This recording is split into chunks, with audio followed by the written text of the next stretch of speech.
In this video, I'm gonna present you with the simplest, easiest way to know that God exists. Which God, you ask?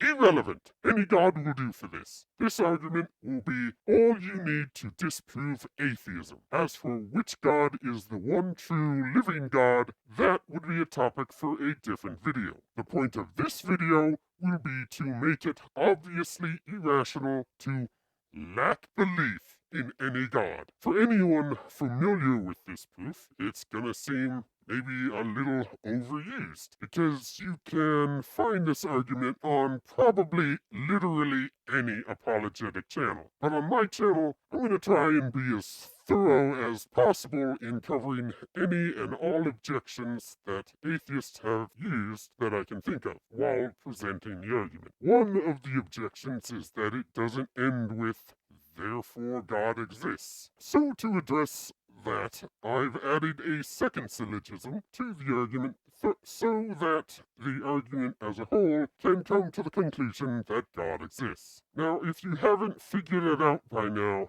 as I'm sure most of you have, I'm talking about the Kalam cosmological argument. So, without further ado, let's begin. Who do they call when robots need defeating?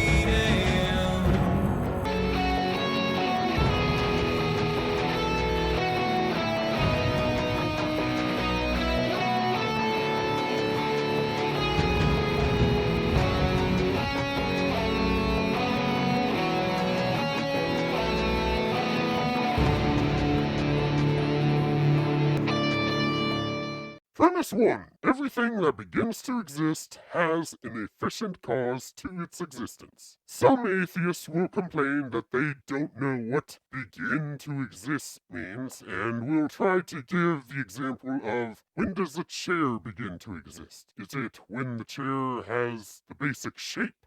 When it has 4 legs? And so on and so forth. This sounds deep and philosophical, and by itself it would be, but in the context being presented, it's a complete non sequitur. The timing of when something begins to exist is irrelevant to the fact of whether it did or not. If you're gonna argue the timing of when the chair began to exist, you must presuppose that it did begin to exist at some point. For example, when did I begin to exist? Did I begin at conception, when my heart started beating, when I took my first breath? Is there any answer you could give that would lead you to conclude that I did not begin to exist? Of course not. Any answer to the question of when I began presupposes that I began. Some atheists will try and claim an equivocation on the word cause. So I specified in the argument that it's an efficient cause. For example, a book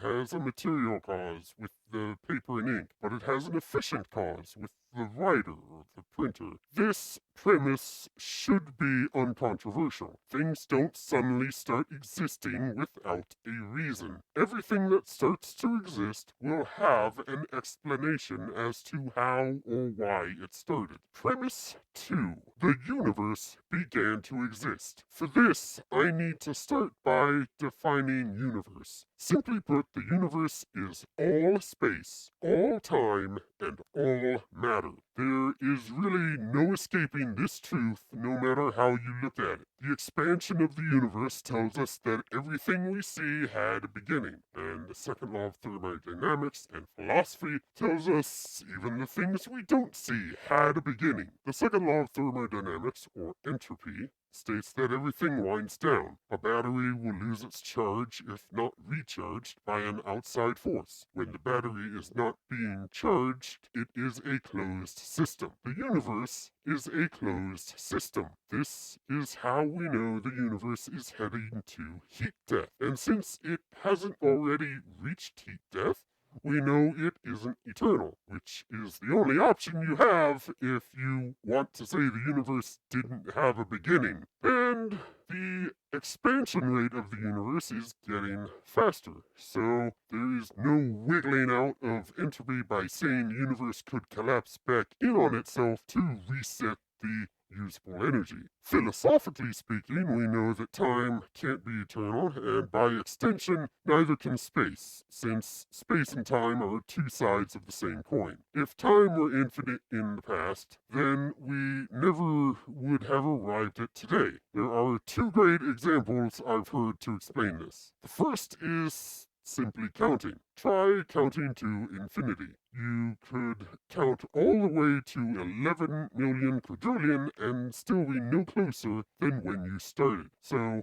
given that, ask yourself how many seconds have gone by since time started counting. Right away, you should notice that the way I said that implies a beginning to time. Like I said, it's unavoidable. An infinite regress is absurd. It is logically incoherent. The second is the Grim Reaper paradox. This one doesn't just show the absurdity with infinite regress, it shows a contradiction. It goes something like this. Bob needs to die by 12:01, so an infinite number of Grim Reapers is set to kill him. Each Reaper is given a specific point in time to kill him, one at 12:01 and an infinite number before that. If Bob somehow manages to avoid one Reaper, the next one in line will kill him. So, does Bob live or die? The answer is yes, he both lives and dies. Of course, he dies. He has an infinite number of Reapers set to kill him, but no matter which one kills him, he had to go through an infinite number of Reapers to get killed by whichever one killed him. So he has to die because he has an infinite number of Reapers set to kill him, and he has to live because he survived an infinite number of Reapers. This is a contradiction, and therefore impossible. For a better articulation of this paradox, I've put a link in the description. Maybe, hopefully, I don't know.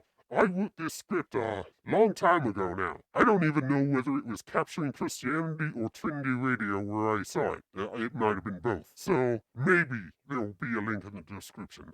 I'm not sure. Now, the first conclusion. Therefore, the universe had an efficient cause for its existence. If you accept the premise, then this conclusion is inescapable. The only option left for the atheist who wants to deny this is to say that the conclusion is unimpressive. So what if the universe has an efficient cause? That doesn't mean God is the cause, but this is exactly why the argument is so good. It works while using premises and a conclusion that anybody should be able to accept. But it's not over yet. I said I would get to therefore God exists, and that's exactly what I will do after a quick word from our sponsor. Let's all go to the lobby. Let's all go to the lobby. Let's all go to the lobby to get ourselves a treat.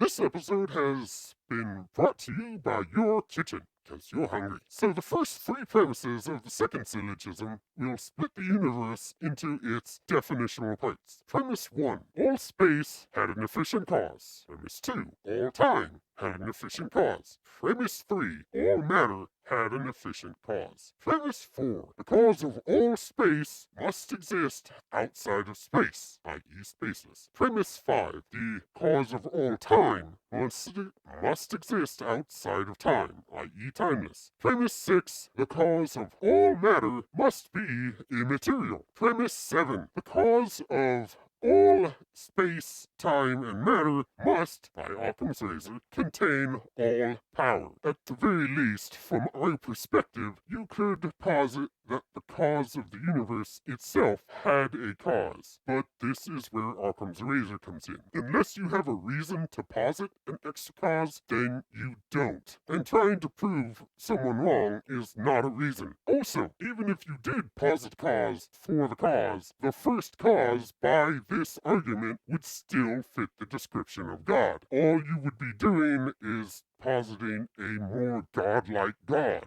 Premise 8. An impersonal force is not capable of creating ex nihilo. Gravity is an impersonal force. It just does what it does. It is always active, never stopping. The only controller of gravity is how much mass an object has. More mass, more gravity. Gravity cannot create anything ex nihilo. If I drop something, gravity can create a mess, but that required the item dropped, and and the place to drop it from. Also, I think that would be a material causation, not efficient causation. But gravity has no power to create the item itself to drop, and this is important now. If the cause of the universe was an impersonal force, then it would not be able to stop creating, or it would never start in the first place. An object in motion tends to stay in motion, and an object at rest tends to stay at rest. Premise 9. Ex nihilo creation requires a choice. Premise 8 and 9 seem very similar, so there isn't much to say here other than continuing